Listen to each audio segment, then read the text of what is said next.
조선 초기 양반의 자제를 대상으로 하던 교육기관인 서당은 18세기 말부터 평민에게 문을 열었습니다. 1886년 이화학당의 모습은 여성이 새로운 교육의 대상이 되었음을 보여주는데요. 콩나물 교실이라 불렸던 1970년대 교실 풍경입니다. 이렇듯 교실의 변화는 사회의 변화를 보여주는 척도가 되기도 하죠. 교실의 변화는 지금도 계속되고 있는데요. 부모님이 이렇게 공부하는 거 아세요? 잘 모르시는 것 같은데. 엄마, 아빠도 모르는 급변하는 교육 현장. 학부모는 어떤 역할을 할 수 있을까요?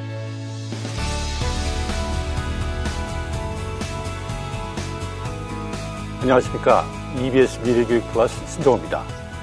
자녀의 교육 문제에 대해서 가장 절실한 사람은 바로 학부모입니다.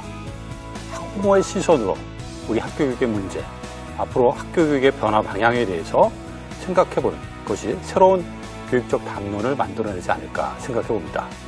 학부모의 새로운 역할 무엇일지 오늘 구체적으로 한번 논의를 해보겠습니다. 오늘 함께 이야기 나눠주실 전문가들을 소개합니다. 우리 아이들의 성장을 위해서 어떻게 학교에 접근할 것인가에 대한 어떤 그런 관점.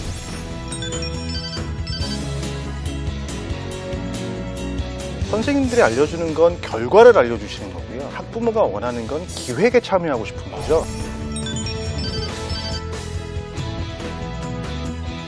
아이들이 어떻게 바라봐야 되는지 학습이 좀 필요하다고 생각해요.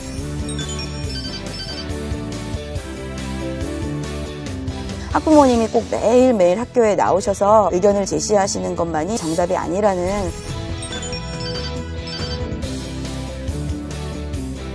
학부모라는 말보다는 교육 시민이라는 우리 아이의 교육에 관계된 역할을 해야 된다는 인식 전환.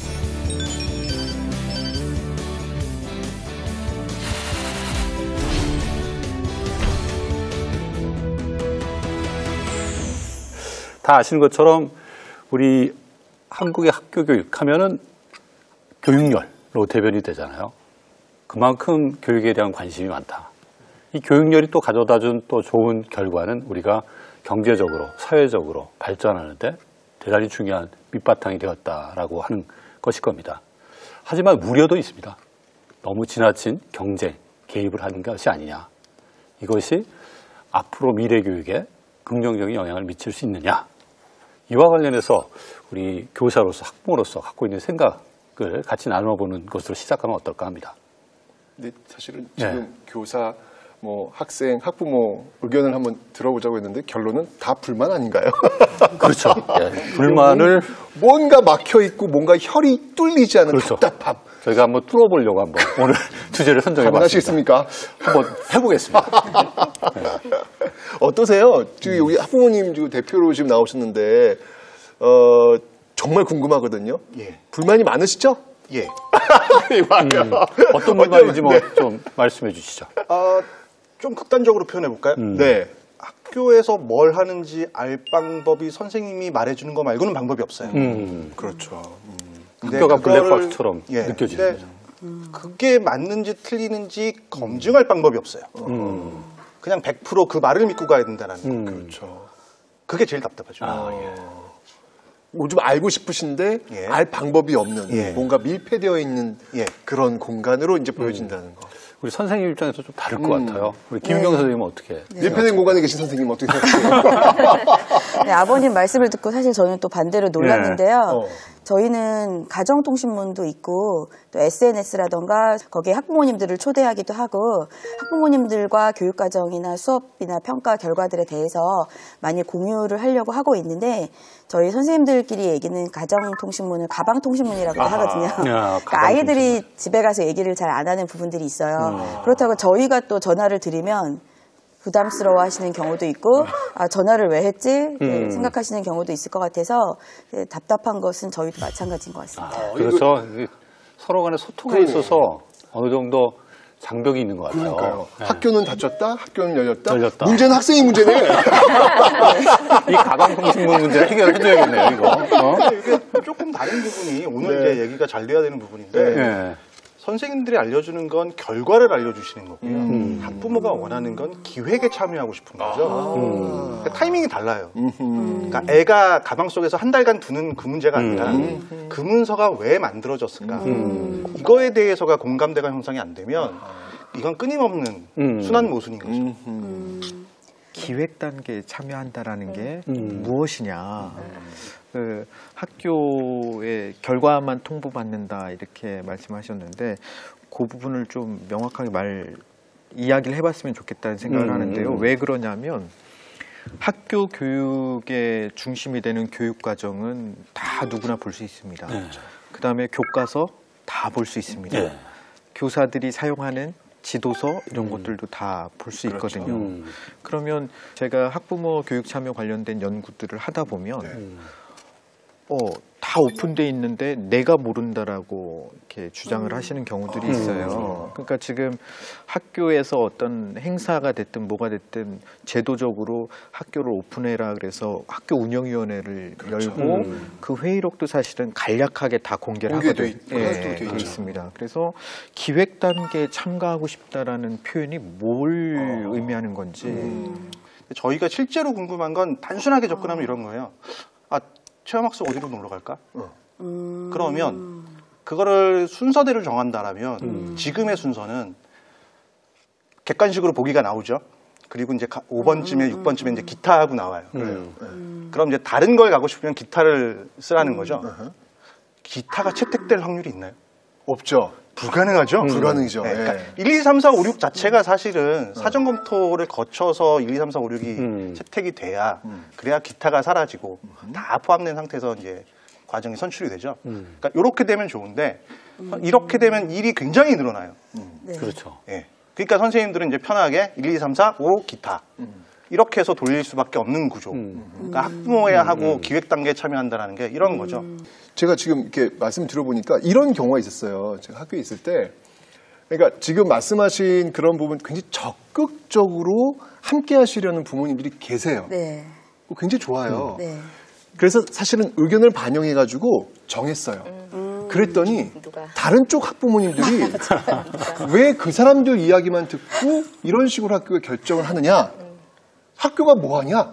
학교가 결정하지 그걸 왜 소수의 학부모들이 정하는 거 하냐? 이렇게 반론해가지고 굉장히 학교가 시끄러웠던 그런 경우도 있어요. 그러니까 이럴 때는 어떻게 해야 될까요? 기획이라는 얘기를 하셨는데 아까 기획이라는 거는 그 의견 수렴 논의의 구조를 말씀드리는 거고요. 수학여행이나 뭐 체험학습이나 이런 교육 활동을 할 때 저는 학부모의 그 어떤 장소 섭외가 아니라 아주 조금 세밀하게 들여다본다면 그것이 아니라 이런 교육 체험학습을 했을 때 어떤 고민을 안고 가야 되고 제가 늘 말씀드린 학생을 중심에 두고 봤을 때 학부모로서 이런 부분에서 어떻게 결합하고 뭐 걸림돌은 아니면 또 같이 협업할 부분이 뭔가 이렇게 논의의 구조를 갖고 간다면 충분히 그게 의견 수렴이 되는데 많은 사람들이 꼭 참여하는 사람은 말이 없는데 아까 지적하신 대로 안 하신 분들이 있기 때문에 그런 과정을 가지고 가려고 하는 게 저는 학부모들이 교육 참여 활동을 한다라고 생각하고 그래서 그 학생을 중심에 놓지 않으면 계속 헛바퀴가 돌고 아까 우려하셨던 분이 된다라고 생각을 합니다. 참여할 수 있는 어떤 제도는 있는데 그 운영 자체가 제대로 안 돌아갈 경우에는 지금 말씀하신 것처럼 굉장히 답답함을 느끼는 그런 게 지금의 어떤 모습이 아닌가라는 그런 생각이 드네요. 보니까. 소통의 장벽이 어느 정도 좀 걷어져야 되지 않을까라는 생각 좀 해봅니다. 근데 보면은 이제 학교 현장도 변하고 아까 말씀해 주신 것처럼 학부모하고 학교하고의 소통 통로도 다양해지고 실제 소통할 수 있는 기회도 많아지고 있는 것이 사실인 것 같습니다. 우리 교사 입장에서 봤을 때 교육의 변화도 많이 느껴지잖아요. 이전보다 어떤 면에서 여러 가지 그 변화들이 교육 현장에서 느껴지시는지. 예전에는 지식 위주의 수업을 했다고 하면은 요즘에는 학생들의 인성과 역량, 미래인재 핵심 역량이라고 하는데요. 창의성이라던가 의사소통 능력이라던가 문제해결 능력 같은 역량을 함께 성장시켜야 한다라는 목소리들이 높아지면서 선생님들이 기존의 강의식 수업에서 많이 벗어나려고 하면서 또 요즘 아이들이 또 부모님들도 계시지만 일방적으로 강의하는 수업에 귀를 기울이지는 않아요. 그래서 이렇게 학생 수는 예전보다 훨씬 많이 줄어들었지만 어떻게 보면 한 명 한 명의 개성들이 더 두드러지는 시대이기 때문에 아이들 한 명 한 명을 다루는 게 더 어려워졌다 이런 생각이 들고 또 아이들이 예전처럼 선생님의 말씀에 순종적으로 오늘 수업 시간이니까 조용히 말을 잘 듣자 이렇게 생각하는 학생도 별로 없어요. 그래서 선생님들 굉장히 편안하게 생각하고 하기 때문에 아이들이 수업에 집중하게 하기 위해서는 아이들의 마음을 많이 읽어줘야 되는 거고 흥미도 생각해야 되는 거고 또 수준은 또 너무나 천차만별이고 해서 선생님들께서 굉장히 수업 방법을 많이 개선하려고 많은 연수를 받고 많이 노력을 하고 있습니다.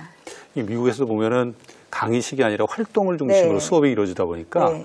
교사하고 학부모가 파트너가 돼서 수업을 운영하는 경우가 많아요. 네, 네. 아이들이 활동하면서 문제가 생기면 손을 들면 네. 선생님이 가서 확인해 주던 또 학부모가 가서 확인해 주던 네. 같이 이제 협업하는 그러한 변화들이 많이 나타나고 있죠. 그걸 미국에서는 이제 오늘의 선생님, 오늘의 today's teacher 해가지고 오늘 그 와서 같이 수업을 하시는 선생님이라고 해서 이제 학부모님들을 네. 참여할 수 있게 근데 하는 거죠. 걱정되는 부분은 솔직히 말씀드리면 저희 아이들 공개 수업은 또 참여하지 못하는 이제 학부모 노릇은 제대로 하지 못하는 워킹맘으로서 이제 오늘 우리 엄마가 와 있는 학생은 그 한 시간이 너무 즐겁고 뿌듯하겠지만 이제 엄마나 아빠가 오지 못하는 학생들의 마음을 저희가 또 헤아려야 되는 경우가 있어요.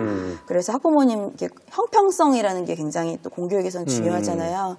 그래서 오지 못하는 아이들의 마음을 헤아려서 또 그런 교육을 과감하게 못하는 부분이 있지 않나 싶습니다. 선생님은 공개 수업 이렇게 학교에서 제도적으로 있죠? 1년에 몇 번씩? 네, 1년에 이제 공식적으로 전 교사가 수업을 공개를 학기별로 한 번씩 하도록 되어 있어요.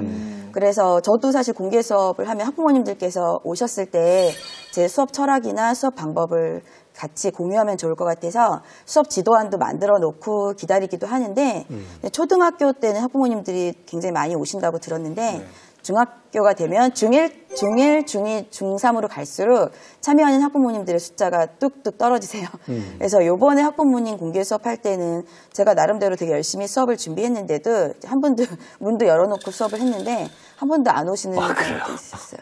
그래서 학부모님한테 이제 왜 안 오셨어요? 했으면 선생님이 부담스러우실까봐 맞아요. 못 그게 오시는 가지 않는 게 미덕이라고 생각할 수도 있어요. 네. 어떻게 생각하세요? 이게 지금 많이들 안 오세요? 저는 법에서 수업 참관을 근로휴일로 잡아줬으면 좋겠어요. 그것도 좀 반대로 많이 하잖아요. 근로자의 날. 체육대회를 많이 하는 이유가 사실은 이제 그런 거가 들어있거든요. 요새 그 제가 잘못 알 수도 있는데 학교 행사에 참여하기 위해서 이틀을 연가를 낼 수 있다고 들었거든요. 그 부분은요. 저도 이제 그 말씀을 드리거든요. 이제 학부모가 교육 활동에 참여를 하려도 참여할 수 없다. 학년이 올라갈수록 맞벌이 아까 워킹맘이라고 하셨는데 현장에서는 더 근접하기가 어렵잖아요. 그래서 이제 학교 방문 휴가제 아까 말씀 이런데 일부 극히 아주 소수에서 대기업의 소수나 공무원 중에서는 하고 있다고 하는데 일반적이지 않습니다. 일반적이지 않군요. 그래서 학교 현장을 가려면 저희가 이렇죠. 이제 학교를 내 아이랑 어떤 좀 논의를 그러니까 좀 하고 싶어서 가는데 내 아이 학교를 간다라고 직장에 얘기를 하면 두 가지 반응이에요. 아이가 문제를 일으켰나? 아니면 참 극성 맞다. 유난 떤다. 네, 유난 떤다. 근데 경조사가 있다 그러면 당연한 거라고 생각을 하잖아요. 그런 시각부터 좀 저는 바꿔야 되고요. 아까 이제 이런 것들이 저는 하나의 흐름으로 생성되고 있다고 봅니다. 말씀 중에 이렇게 휴가제 말씀이 나왔는데 미국 사례를 보면 전체 주는 아니지만 유급 휴가제로서 제시를 하고 있습니다. 주에서 그렇게 하고 있고 아까 말씀하셨던 그 공무원 대상 특별 휴가 이틀을 쓸 수 있도록 그게 그 학부모 교육 참여를 확장하기 위해서 공무원 먼저 실시하도록 이렇게 진행을 한 겁니다. 공무원이 먼저예요. 그럼 공무원이라도 먼저 해야죠. 왜 안 하면 안 되잖아요. 네네. 그 일반 기업에 조사를 했거든요. 이게 그 학교 자녀 교육과 관련돼서 휴가를 쓸 수 있도록. 근데 이제 그게 기업 입장에서는 경제적인 계산을 해야 되는 상황이니까 강제할 수는 없고 그래서 저희 정책 연구를 하면서 이거는 그럼 시범으로서 우리가 먼저 해야 된다라는 걸 15년부터 계속 제시를 했었고요. 그러다 재작년부터 아마 시행되고 있는 걸로 알고 있습니다. 공개 수업을 바라보는 관점도 저는 좀 바뀌어야 된다고 생각해요. 어떻게 바뀌냐? 대부분 학부모들이 이제 공개 수업을 가면은 내 아이의 학교 생활을 들여보고 볼 기회가 없으니 그리고 내 아이가 어떻게 하는지만 관심이 있으셔요. 사실은. 그래서 내 아이 반에만 들어가 계시는 경우가 있거든요. 근데 공개 수업이라는 거는 내 아이가 어떻게 활동하는 것도 있지만 학교 전체적인 교과 과정이 어떻게 이루어지고 어떻게 선생님들이 수업을 접근하고 그래서 아이들이 어떻게 바라봐야 되는지 그거에 대한 사전 저희들의 좀 학습이 좀 필요하다고 생각해요. 무조건 학교 가서. 그래서 사실 이제 뭐 예를 들면 혁신학교 같은 경우는 굉장히 교실이 시끄럽거든요. 그러면 그걸 고전적인 수업으로 보시는 분들은 아니 애들이 저렇게 떠드는데 선생님은 뭐 하고 있어 도대체? 네, 저도 그런 평가를 받은 적이 있어요. 네, 그래서 이제 밖으로 나가면 선생님이 수업은 안 한다, 애들을 방치해 둔다, 뭐 교과서는 제대로 있지도 않더라 이런 평가 아닌 평가가 나가거든요. 근데 그 수업 공개를 왜 하는지 어떻게 바라봐야 되는지 그리고 그걸 하고 나서 아 이런 것도 있으면 그 다음에 교육 과정에 어떻게 반영을 해야 될지 이런 고민을 나가는 정말 하루 일회성으로 끝나는 게 아니라 교육 과정과 협업의 한 부분으로서 저는 좀 바라보고 자리 잡아야 된다고 생각합니다. 저희가 그 많은 변화를 학교 현장에서 볼 수 있는데 이 선생님들이 아이들을 보다 즐겁게 학교 활동에 참여할 수 있도록 많은 연구도 하고 수업도 이전에 저희가 학교 다녔을 때와 다른 방식으로 운영하고 있는 것을 볼 수가 있습니다. 이 수업 현장에 대해서 우리 학부모님들이 어떻게 보시고 계시는지 한번 저희가 화면에 내용을 담아봤습니다. 보시면서 같이 이야기 나누면 재밌을 것 같아요. 공개 수업이네요. 공개 수업이죠. 네. 이게 전 EBS 시청자들한테 다 공개하는 수업입니다. 한번 보시죠. 서울의 영광중학교. 중학교네. 1학년 영어 교실에 등장한 So this is our first project. 프로젝트. 교실 안으로 프로젝트를 가져온 김유경 선생님입니다. 태블릿 PC 가져오세요. 학교에 배치된 태블릿은 프로젝트 수업의 필수품인데요. 네, 저희 1대 디바이스 쓰고 있습니다. 1인 1대? 네. 각 조마다 자기들이 조사하고 싶은 외국을 하나씩 선택하시고요. 호주예요. 오스트레일리아? 캐나다. 어쩌면 우리 자기 조별로 나라를 정한 학생들. 도대체 무슨 프로젝트죠? 다른 나라의 중학교 생활을 태블릿으로 검색하면서 조사도 하고 친구들이랑 얘기도 하는 그런 활동하고 있어요. 직접 고른 주제라 학생들도 적극적인데요. 근데 스웨덴은 교복을 안 입으니까 그런 것도 조사해도 좋을 것 같고 나는 호주의 학교 방학에 대해서 조사를 할 테니까 너는 점심시간 그래 너는 자료를 찾고 역할을 배분하고 토론하는 프로젝트 수업 과정에서 선생님은 어떤 역할을 할까요? 딕셔너리에 들어가서 중간고사를 영어로 한번 찾아볼까요? 알려주는 대신 찾아보라는 선생님. 선생님이 가르치지 않는 수업을 하는 이유는 뭘까요? 그 자료를 조사해서 그걸 네. 정리하고 네. 나중에 그걸 발표까지 할 수 있게. 그리고 필요한 단어가 있으면 태블릿 PC에 인터넷이 다 연결이 돼 있으니까 사전을 자기가 직접 찾아서 단어를 찾도록. 제가 아이들을 일괄적으로 가르치는 것보다 자기들이 원하는 정보를 찾으면서 배우는 것이 훨씬 더 습득이 빠르다고 제가 생각했기 때문에 이런 방법을 많이 쓰게 됐습니다. 수업의 마지막 결과물에 담길 내용을 확인하고 정리하는 것은 선생님의 역할인데요. 중간고사가 뭐야? 그래서 어떻게 읽는지 모를 때도 여러분이 자기가 가장 자신 있는 거를 하나씩 선택해주면 되겠어요. 저는 미니북 할게요. 한예슬. 아, 여기 1학년 1반에 미니북이 많네요. 그림 잘 그리나 봐요. 프로젝트 수업은 3주 동안 10차시에 걸쳐 진행되는데요. 학생들은 수업의 결과물까지 자신이 선택한 방식으로 만듭니다. 최소한의 가이드라인으로 다양한 결과물이 탄생했네요. 몇 학년이에요? 중1 학생들이에요. 중1이 저렇게 잘해요? 중1이면 저 자유학기제 수업인 건가요? 네. 오늘 뭐 하는 날이죠? 발표하는 날이죠. 기대되는 마지막 발표 현장. China school lunch time. They go to the house and take a nap. American middle school students don't wear uniform, but prestigious private school students wears uniform. What time? 배우고 싶은 내용과 방법을 선택하는 선생님의 학생주도형 프로젝트 수업은 2018년 자유학기제 우수 사례로 선정되었습니다. 선생님께서 말씀해 주셔가지고 저희 생각에 주입하는 것보다는 저희가 하나하나 중요한 정보 찾아가면서 하는 게 저희가 공부에 더 기억이 잘 되는 것 같아요. 이런 식으로 아이들에게 선택할 수 있는 권리를 많이 주다 보니까 언제부턴가 수업 시간에 자는 학생들이 줄어들고 아이들이 나도 한번 해볼까 이런 생각을 하게 되는 것 같아요.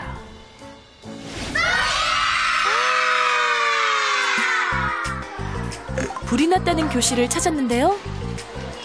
아이들은 VR 삼매경입니다. 지금 뭐 하고 있는 거예요? 미션 화재 탈출이에요. 화재가 났을 때 탈출하는 게임이에요.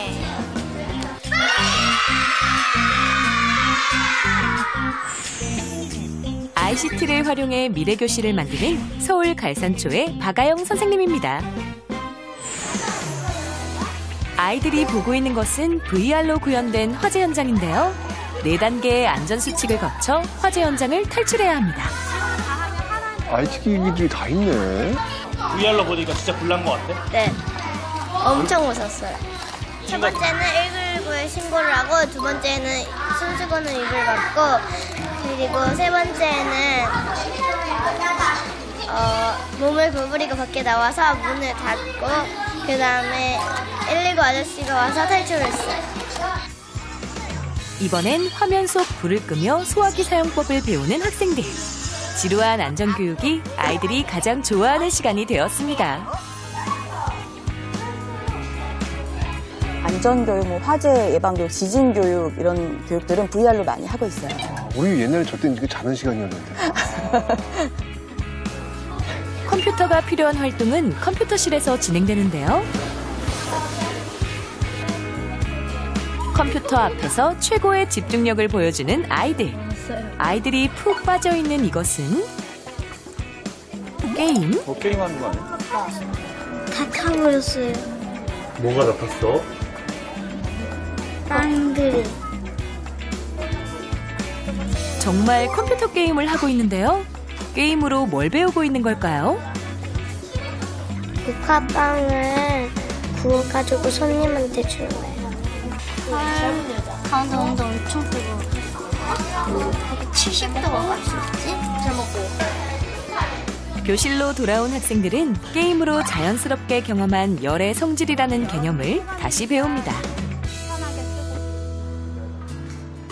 처음에는 학기 초에는 아이들하고 게임에 관련해서는 학부모님들께서도 별로 좋아하시지는 않으시죠. 이게 단순히 게임이 아니라 학습과 연계된다는 것을 아이들에게도 그리고 학부모님들에게도 많이 말씀을 드려서 이제는 그 학습과 연관된다는 부분을 인정하시고 이제 많이 지원해 주시는 것 같아요.